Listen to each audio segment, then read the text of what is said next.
love to bring you guys into my world right now, which is the world of cinema. I'm in the US studying cinema from the Hollywood perspective. And it's been super valuable. But now that I've got like sort of all the tools of understanding how cinema works and how cinema is made, I find that I have this tension as an African about how do I use these tools to tell stories the way I understand storytelling. Yeah, because a lot of the time, that's how we see ourselves as filmmakers. We see ourselves as storytellers. And I definitely think that there are different styles to storytelling. So I'm currently exploring, okay, what does like African storytelling through cinema look like? What does Black cinema and African cinema look like? How is it distinct? And also, why is it important that we are telling our stories through cinema in the first place?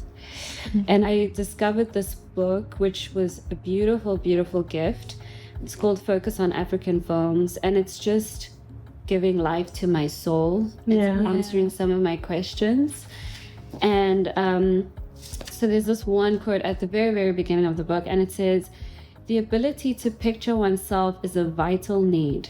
In fact, if a man were to live without the capacity of forging a picture of himself, he would have no aspirations, no desires, no dreams of his own." The same applies to a community, a society, and a people. A society daily subjected to foreign images eventually loses its identity and its capacity to forge its own destiny. The development of Africa implies, among other things, the production of its own images.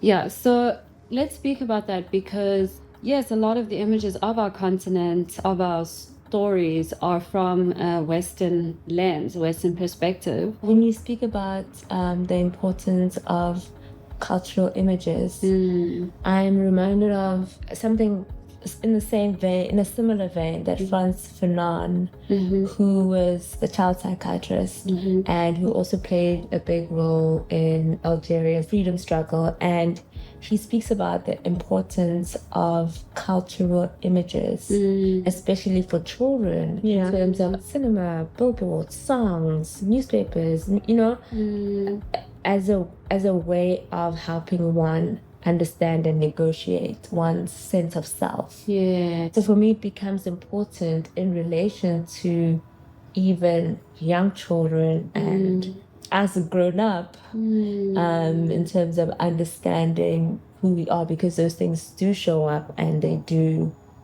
affect us. There's a group of filmmakers called the LA Rebellion. They were Black filmmakers in the 60s and 70s in LA. And it kind of like organically became a movement where they wanted to shift away from the Hollywood paradigm of cinema because they felt like it didn't represent their stories and their community's stories. And they also were inspired by the rise of independent cinema in Africa.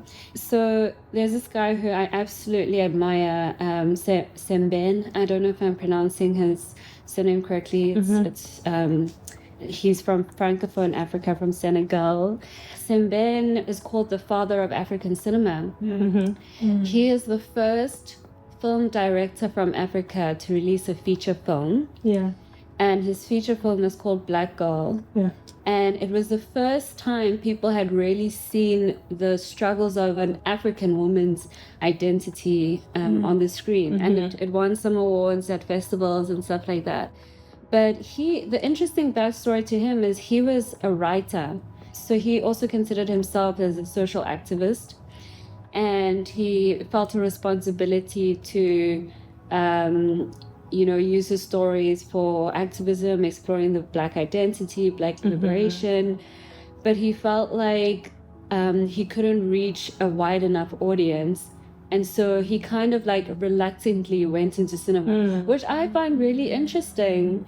I was listening to a lecture this morning about the movie Black Girl. The speaker was talking about how Sembène, when he was looking for funding, he could only get French funders, obviously, and they refused to dub the movie in the Senegalese national language.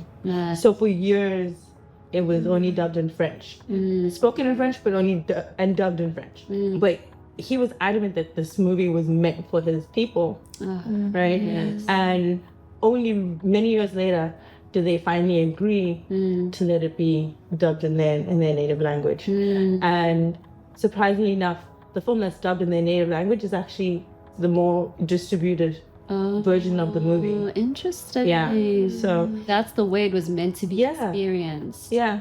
And he also touched on a really poignant point for me where he was saying that the girl, Joanna, I think her name was Senegalese, but from a part of Senegal that speaks Portuguese. And so, other than the native language, her language of choice would have been Portuguese. But now she is forced to express herself, express her emotions, express like what she's going through in French. And I thought that just really made me think of, I've heard people say, I dream in my native language, or I cry in my native language. I mean, I speak English. It's the only language I speak. But I've always been fascinated by that.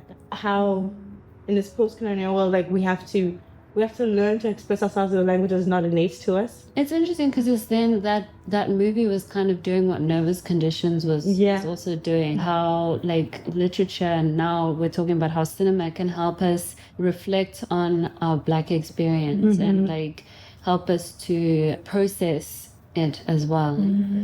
Because I remember reading about people who saw it at the time and they were so deeply impacted by seeing a film that represented their experience. Yeah.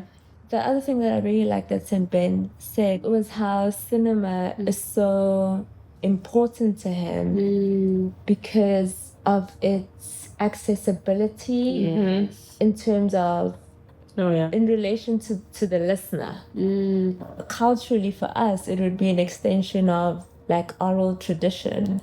And it just gives more access to more people, especially if you can get access to different spaces. And for him, that was what was also so important about cinema is the scale. I love this one interview where there's I think a British journalist who was interviewing him and saying, you know, Semben, some of your films, they're just like, they're not relevant to a European audience. Like, we don't get them. And he was like, well, you know, Europe is not my center. Europe is my peripheral vision. And essentially what he's saying to me is that this is not for you. This is for my people, you know? And that's kind of where I'm trying to get at with saying, okay, I'm learning how to be a filmmaker, but I want to understand how to make films that speak to my people. You know, that are relevant for my people, that reflect the beauty of my culture and like our style of storytelling. For example, I was watching The Burial of Kojo the other day, which you guys may have seen a bit of. And for me, it was kind of like telling the story in an African way. So the story is interspersed with some mythology and some imagery that you might not understand if you're not African.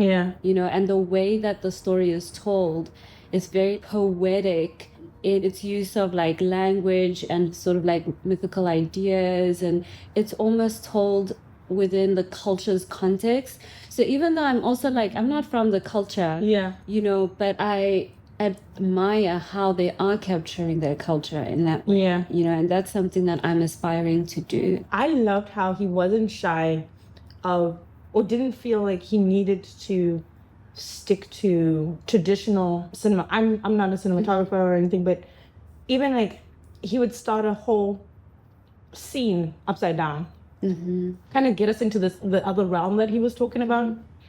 And there's some scenes where he'd start, which were like in blue.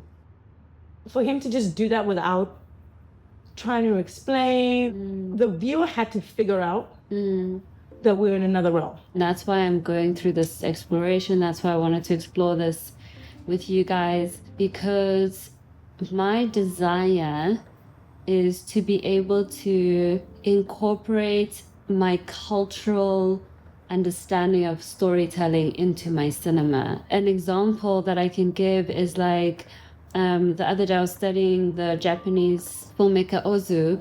So my understanding is Japanese cultures often practice near the ground because people are often like sitting on the ground and having meals on the ground, and that's where a lot of social interaction happens. And so he positions his camera low because that's how Japanese culture is often represented. It's close to the ground, you know. And then he also incorporates this idea in his cinema. So there's a Japanese concept called ma. And my understanding is it says that the space between things needs to be honored and it's sacred. And so like the gaps between all the furniture in this room is sacred. And so the way he incorporates that in his cinema is before characters enter a room or a space, he'll kind of linger in that empty space for a while, like longer than you'd normally see in a movie, and then the characters will walk in. Or after a character leaves a room, he'll like linger in that space.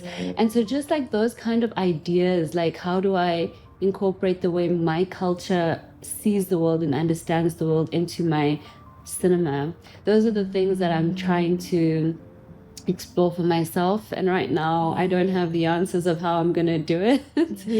But I'm living my question. Yeah, definitely. Yeah. Yeah.